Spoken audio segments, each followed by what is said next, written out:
तो देखो m संख्याओं का औसत n स्क्वायर है, तो इसका मतलब क्या हुआ कि संख्याएं कितनी है, m है। अब m संख्याओं, अभी कितनी संख्या है हमें नहीं पता, और औसत कितना है n स्क्वायर। और औसत का फॉर्मूला क्या होता है दोस्तों, तो औसत का फॉर्मूला होता है राशियों का योग बटा राशियों की संख्या। तो राशियों का योग बटा राशियों की संख्या। अभी सवाल में मुझे एक तो संख्या पता है, अभी सवाल में मुझे औसत पता है, इसका मतलब मैं योग निकाल सकता हूं। तो इसका मतलब है संख्या भी पता है और औसत भी पता है, तो योग निकालेंगे तो संख्या का इसके साथ क्या हो जाएगा, गुणा। इसका मतलब देखो मैं निकालता हूं कि m संख्याओं का योग कितना है, तो संख्याएं हैं m, उनका औसत है n स्क्वायर, तो उनका योग हो गया m इंटू एन स्क्वायर। ठीक है। सेकंड क्या लिखा है कि n संख्याओं का औसत m स्क्वायर है, तो यहां संख्याएं कितनी है n और उनका औसत कितना है m स्क्वायर है। तो संख्याएं है n और उनका औसत है m स्क्वायर। अब संख्याएं n हमें नहीं पता कितनी है, तो हम वापस यहां क्या निकालेंगे, योग। ठीक है। तो यहां पर संख्या तो हो गई n और यहां उनका औसत हो गया m स्क्वायर। ये हो गया पहली संख्याओं का योग, ये हो गया दूसरी संख्याओं का योग। अब वो वापस क्या पूछ रहा है, आगे सवाल में पूछा है तो m प्लस n संख्याओं का औसत कितना होगा।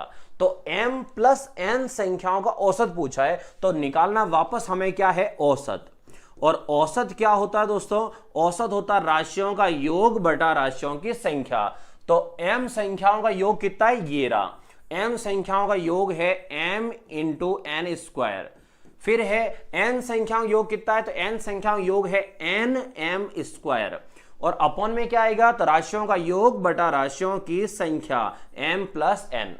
अब दोस्तों देखो m और n इसमें भी है, n और m इसमें भी है। m कितनी बार है दोनों में, एक बार। n कितनी बार है, एक बार, मतलब एक एक बार कॉमन आएगा।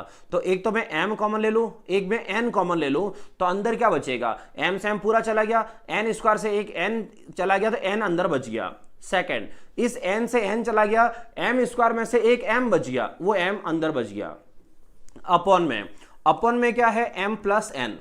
तो अब पॉइंट समझो कि n प्लस m ऊपर भी है और m प्लस n नीचे भी है, तो mn से mn ये कट जाएगा। तो इस सवाल का फाइनल आंसर क्या बचेगा, mn।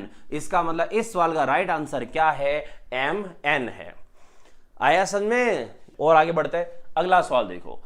अब यहां से, हाँ जी, जो दोस्त BSTC की तैयारी कर रहे हो, ये सवाल जो है ना, ये बेसिक सवाल, ये आपको आने चाहिए, बिल्कुल बेसिक मैथ्स है। तो बेसिक मैथ्स तो सबको आने चाहिए। तो देखो अब इस सवाल का आंसर क्या है, तो संख्या कितनी है, 5। और जिन बच्चों को अभी भी क्लियर नहीं है वो बच्चे अच्छे से ध्यान रखना। औसत क्या है पहले मैं समझा रहा हूं आपको, औसत क्या है पहले ये समझना। 5 संख्याओं का औसत 18 है। इसका मतलब क्या हुआ कि संख्याएं कितनी है, 5, औसत कितना है, 18। तो आपको क्या समझना है कि हर संख्या लगभग 18 है, हर संख्या लगभग 18 है। तो जिस किसी सवाल में अगर आपको संख्या भी पता हो और औसत भी पता हो, जिस संख्या में औसत भी पता है और संख्या भी पता हो, अगर ये दोनों पता है तो आपको क्या निकालना है, उनका योग। क्या निकालना दोस्तों, योग। तो अब देखो 5 तो संख्या है और उनका औसत 18 है, तो संख्या ये है और औसत 18 है, तो इसका मतलब 5 इंटू 18, तो योग कितना हो गया, 18 5 90। इसका मतलब है कि इन 5 संख्याओं का टोटल जो योग है वो 90 हो गया। डन। आगे वो कह रहा है कि एक संख्या छोड़ देने पर औसत 16 हो जाता है। एक संख्या छोड़ दो, चलो तो एक संख्या छोड़ देते हैं।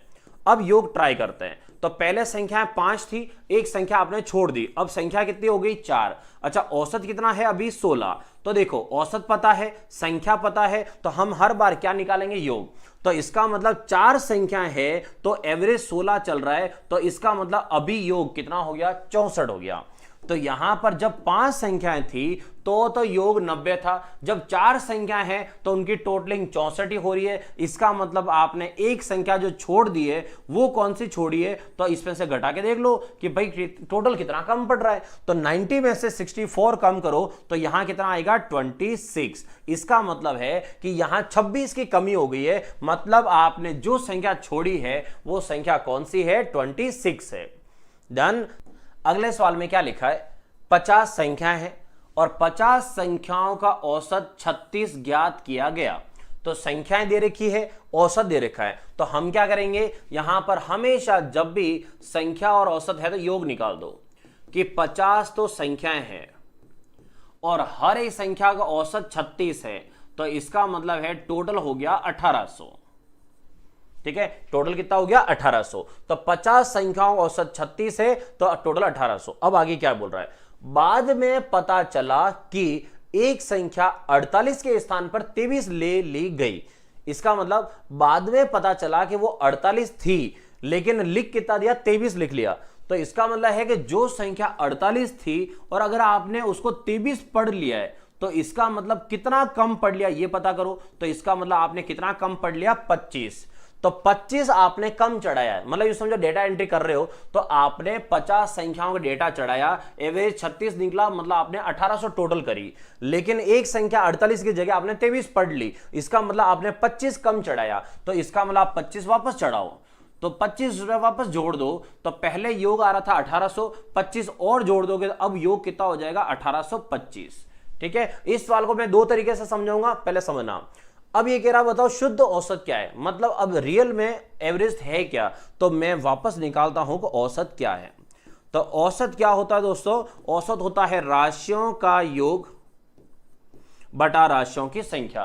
तो राशियों का योग बटा राशियों की संख्या, तो राशियां तो 50 के 50 ही है, कोई संख्या कम तो पड़ी नहीं है, 50 के 50। अब इसमें लगाते हैं पहले 5 का भाग, तो 5 का भाग लगाते कितनी बार, 5 3 15, 15 के बाद कितना आया, 3 2 32, 6 बार, तो 6 32, फिर आया 2 5 5, ठीक है, और एक जीरो है तो जीरो की वजह से यहां लग जाएगा। इसका मतलब इसका जो राइट औसत है वो औसत कितना होगा, 36.5। तो इसका सही औसत या शुद्ध औसत जो है वो कितना है, 36.5 होगा। आया समझ में। अब आता हूं कि अगर मैं ये सवाल ऐसे नहीं करता, तो जो दोस्त थोड़ी से मैथ्स को समझते हैं, आप दोस्त थोड़ा सा ध्यान ना, इस सवाल को ऐसे नहीं करो तो भी चलेगा, इस सवाल को डायरेक्ट भी किया जा सकता है। ठीक है, तो डायरेक्ट कैसे करें, पहले चीजों को अच्छे से समझना कि डायरेक्ट कैसे करें। अब क्या है, अब इस सवाल को समझना। ठीक है, तो आपको मैं यहां लिख रहा हूं कि चेंजेस कितना हुआ, मतलब इस सवाल में परिवर्तन क्या हुआ है, आप सिर्फ इतना पकड़ लो बस। तो आपको ये इतना सब कुछ नहीं करना पड़ेगा, गणित को समझना दोस्तों, मेरे साथ पढ़ना है तो थोड़ा सा समझना, रट्टा मत मारना। ठीक है, कैसे देखो, 50 संख्याओं का औसत कितना है, 36 है, वो पहले का औसत है ही है। आगे बढ़ते हैं, बाद में पता चला कि 48 के स्थान पर 23 ले लिया गया, तो इसका मतलब है 48 था, 23 ले लिया, इसका मतलब 25 हमने कम चढ़ाया, तो इसका मतलब है 25 अभी और चढ़ाना पड़ेगा। अच्छा, 25 आप और चढ़ा रहे हो, तो अब बताओ कि 25 आप और जोड़ रहे हो तो ये असर किसके ऊपर पड़ेगा, तो संख्याएं कितनी है, 50 है। अगर 25 नंबर और चढ़ाओगे तो इसका मतलब है कि 50 संख्याओं पे फर्क पड़ेगा इसका। तो आपको सीधा सा ये देखना है कि भाई कितना परिवर्तन हो रहा है। अगर संख्या बढ़ानी है तो प्लस लिखो, घटानी है तो माइनस लिखो, और यह असर कितनी संख्याओं पे पड़ेगा वो नीचे लिख दो। तो इसका मतलब है 25 बटा 50, तो यहां पर हो गया 25 बटा 50, मतलब हो गया 0.5, मतलब इसका आधा। तो इसका मतलब है कि जो औसत पहले से आपका है उस औसत में आधा बढ़ जाएगा। ये था इतना सा सवाल, तो पहले से जो औसत है उसमें आधा बढ़ जाएगा। तो पहले से हमारा औसत कितना चल रहा है दोस्तों, 36, तो 36 तो हमारा पहले से चल रहा है और आधा और बढ़ जाएगा, तो इसका मतलब है 36.5 हो जाएगा। ये कहीं गुणा भाग नहीं करना है, तो क्या है, चलो मैं लिख लेता हूं पूरा। तो यहां पर एक तो ये कि कितना परिवर्तन हो रहा है संख्याओं में, तो यहां लिख देता हूं संख्याओं में परिवर्तन, संख्याओं में परिवर्तन, और अपॉन में है कि संख्याएं है कितनी है, संख्याएं है कितनी है। तो संख्याओं में परिवर्तन 25 और संख्या है 50, तो चेंजेस कितना हुआ, 0.5 का हुआ। आया समझ में। चलो